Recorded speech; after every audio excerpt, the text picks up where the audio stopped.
Guys, आज मैं अपने YouTube चैनल पर ब्रांचेस ऑफ बायोलॉजी का पार्ट नंबर 5 लेके आया हूं, जिसमें ब्रांचेस ऑफ बायोलॉजी का पार्ट नंबर 1, पार्ट नंबर 2 और पार्ट नंबर 3, पार्ट नंबर 4 आप लोगों को डिस्क्रिप्शन में लिंक दे दूंगा, जिससे आप लोग 1, 2, 3, 4 पार्ट की आप लोग वीडियोस देख सकें। आज मैं अपने YouTube चैनल पर ब्रांचेस ऑफ बायोलॉजी का पार्ट नंबर 5 है, जिसमें मैं 5 ब्रांचेस लेके आया हूँ। वीडियो को ज्यादा समय ना लेते हुए अपनी ब्रांचेस के आगे की ओर चलता हूँ और 1 बाय 1 करके अपनी ब्रांचेस को पहले इंग्लिश में बताता हूँ, उसके बाद हिंदी में समझाता हूँ। तो आज की हम लोग की फर्स्ट ब्रांच है एपीकल्चर, जिसे हम लोग मधुमक्खी पालन बोलते हैं।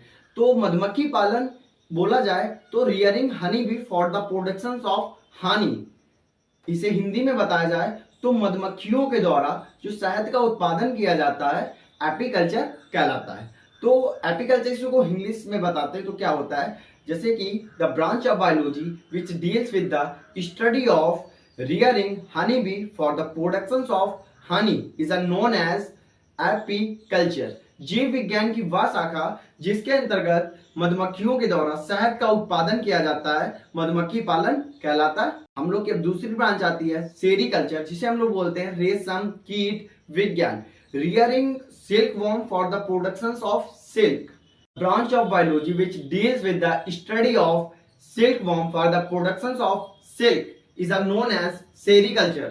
जीव विज्ञान की वह शाखा जिसके अंतर्गत हम रेशम कीटों के द्वारा रेशम का अध्ययन करते हैं सेरीकल्चर कहलाती है। यानी दो ब्रांच कंप्लीट हो चुकी है। अब हम लोग अपनी तीसरी ब्रांच के आगे की ओर चलते हैं। वो हम लोग की तीसरी ब्रांच है एक्वाकल्चर। एक्वाकल्चर बोला जाए तो एक्वा के मतलब होता है जल, ठीक है। एक्वा तो एक्वा के मतलब होता है जल। एक्वाकल्चर नहीं कि ये ब्रांच जलों से संबंधित होगी। जैसे कि बताया जाए, जैसे कि जल से संबंधित बोला जाए जल कृषि या मछली पालन, जैसे कि बोला जाए मछली पालन, जैसे कि जिसमें फ्रॉग हो गया, प्रॉन हो गया, फिशेस हो गया, इन सभी का अध्ययन किया जाएगा। जैसे कि एग्जांपल के तौर पे बताया जाए rearing of aquatic animal such as prawn, crab, frog for food purpose. अब इसी को इंग्लिश में बताते हैं the branch of biology which deals with the study of aquatic animal such as prawn, fishes, crabs for food purpose is known as aquaculture. That's clear. इसी को हिंदी में बताते हैं तो जीव विज्ञान की वह शाखा जिसके अंतर्गत हम जलीय जंतु संबंधित जैसे कि मछलियों, मेढकों, प्रॉन आदि सभी का अध्ययन करते हैं। एक्वाकल्चर यानी कि जल कृषि या मछली पालन कहलाती है। आती है लैक कल्चर। लैक कल्चर बोला जाए तो इसे बोलते हैं लाख कीट विज्ञान, ठीक है। तो इसी को इंग्लिश में पहले बताते हैं rearing of lac worm, English of rearing of lac worm for the production of lac is known as lac culture.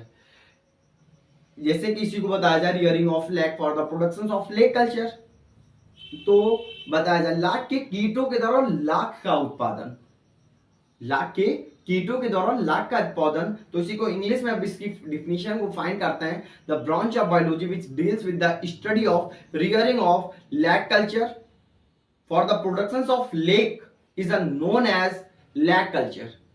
जीव विज्ञान की वह शाखा जिसमें लाख के कीटों के द्वारा लाख का उत्पादन किया जाता है लाख कल्चर यानी कि लेक कल्चर कहलाती है। आप लोगों ने my YouTube channel educates India को सब्सक्राइब ना किया हो, सब्सक्राइब कर दीजिए और बेल आइकन दबा दीजिए, जिससे आने वाली सभी वीडियोस का नोटिफिकेशन आप लोगों को मिलता रहेगा और इससे अच्छी आने वाली वीडियोस का आप लोग देख सकते हैं। और ब्रांचेस ऑफ बायोलॉजी की इससे पहले मैंने जो 4 पार्ट बनाए हैं उन सभी की डिस्क्रिप्शन में लिंक दे दूंगा, इससे आप लोग उन वीडियोस को अच्छी तरह से समझ लीजिए। जहां पे कोई डाउट आ रहा हो तो आप लोग कमेंट बॉक्स में करके बता सकते हैं। तो हम लोग की 4 ब्रांच कंप्लीट हो चुकी थी और लास्ट ब्रांच है हम लोग की 5 ब्रांच, जिसे हम लोग बोलते हैं बॉन्साई।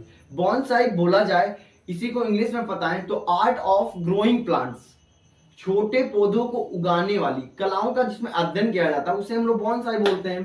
तो the branch of biology which deals with the study of art of growing plants, art of short growing plants is known as bonsai. जीव विज्ञान की वह शाखा जिसके अंतर्गत छोटे पौधों के उगाने वाली कलाओं का अध्ययन किया जाता है बॉन्साई कहलाता है।